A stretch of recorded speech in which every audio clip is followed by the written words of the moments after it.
So between scouting for mule deer, cutting trail, and guiding clients through black bear season, I've spent 20 nights in this tent in the last 5 months. And I can honestly say I am equal parts impressed and disappointed. And I'm gonna tell you why. But before we get into that, let's go over the full specs for this tent.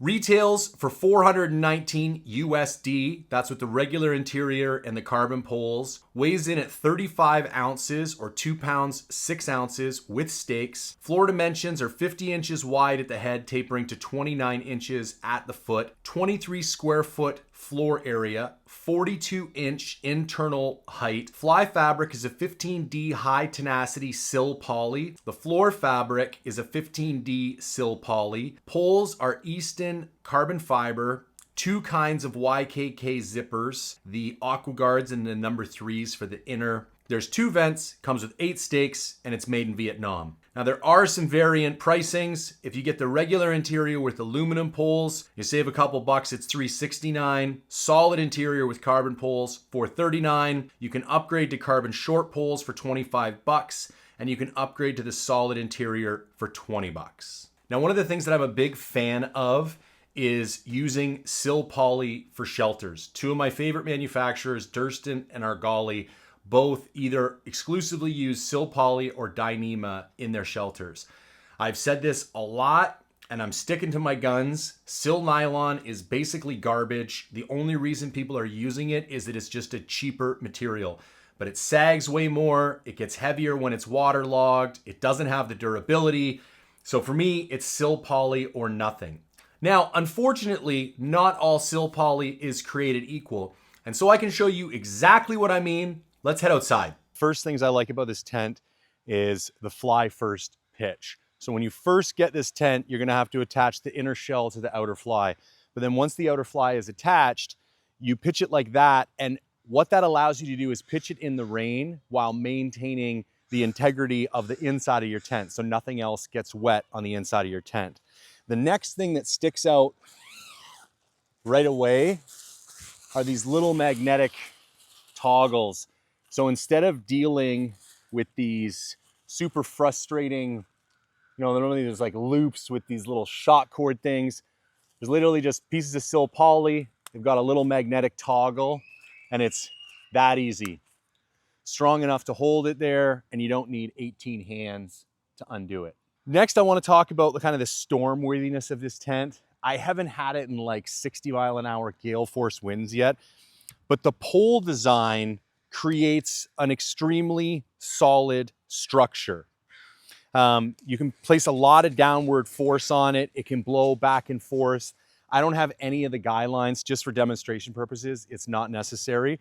And another really interesting feature about this tent is that you can utilize extra trekking poles to increase the kind of storm worthiness and the wind resistance of this tent. I haven't had to do that yet personally, but it's a super unique characteristic to this tent. Very solid symmetrical pole structure. That's the other thing I want to note. You don't have to worry about how you put the poles in the grommets at the 4 corners because the entire pole structure is symmetrical. Now let's get inside and see what there is for headroom. All right, so the interior of this thing is absolutely massive. I'm 6'1", 225. I have an unbelievable amount of headroom in here. I can take my shirt on and off. Nothing is touching. When you take the time to guy this one out, the internal vestibule to the side here is absolutely massive. I can fit my whole backpack in there, no problem whatsoever. It's one of my favorite things about this shelter. I'll roll this up so you can get a better view inside. I love these magnetic toggles. It makes everything so easy. So again, 6'1", lots of headroom, tons of room up the side here. I think that's why he calls this the 1+, because it's like, it's big enough for one dude, but you have a lot of interior space. Like there's no other tent on the market that can compete at this weight class and still give you this much room. And one of the nice things is that when you're on one of these sheep or goat hunts, you could have 2 or 3 days of weather blow through. and you get stuck in your tent for multiple days in a row. And if you are in an absolute minimalist shelter, it's a nightmare. So having room to cook in here and hang out is really important, and this tent does that really well. However, there's a couple things this tent doesn't do really well, and we're gonna get into that right now. So in my opinion, one of the main flaws of this tent is the floor material. Now, unfortunately, not all 15D Silpoly is created equal, and you're gonna see all this gear aid tape across the bottom. All those holes happened over the course of like 3 or 4 days. I was camping in some like kind of regular terrain. It wasn't like I was camping on broken glass or razor blades.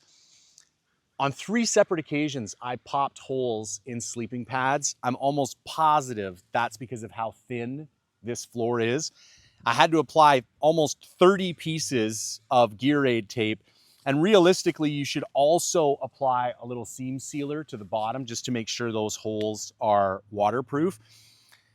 I've done a lot of hunting and I've done a lot of camping. I have never had a floor fall apart this quickly or this easily. Now, I touched base with Durston, and they do say that they intentionally kept it that thin to be lightweight. Maybe for thru hikers on the Appalachian Trail, a floor this delicate suffices. It does not for hunters. I cannot recommend taking this tent into the backcountry without some type of additional floor protection or additional sleeping pad protection. I have a Dyneema ground tarp that I keep under my sleeping pad. If I was gonna use this thing again, that would go underneath my sleeping pad.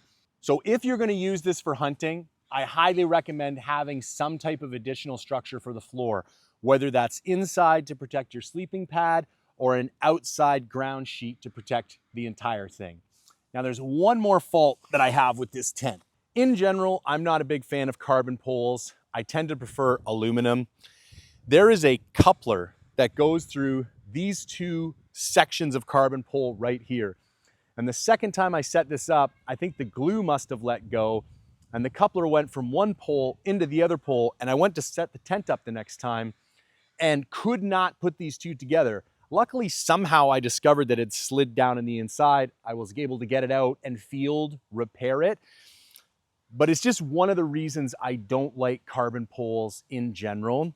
So I'll cut right to the chase. As it stands, I don't think I could recommend this tent to be your primary backcountry shelter for hunters. The floor is just simply too weak. And by the time you add on another ground tarp or a solution for it, there's heavier tents that would then be comparable that you could just look at. I also think I would probably opt for the aluminum poles. I don't really like how brittle carbon fiber poles are, and the fact that the glue let go just doesn't give me a whole lot of confidence. But the shape, the quality of the fly material, how it goes together, the structure of the poles, the fundamentals of this tent are incredibly sound. And something that's actually pretty exciting is they are just about to release the Dyneema version of this tent. I probably will suck up the money and go actually buy one because it would solve the one fatal flaw that this tent has for me. Durston did a lot of things right with this tent, and I just think 1 or 2 things wrong.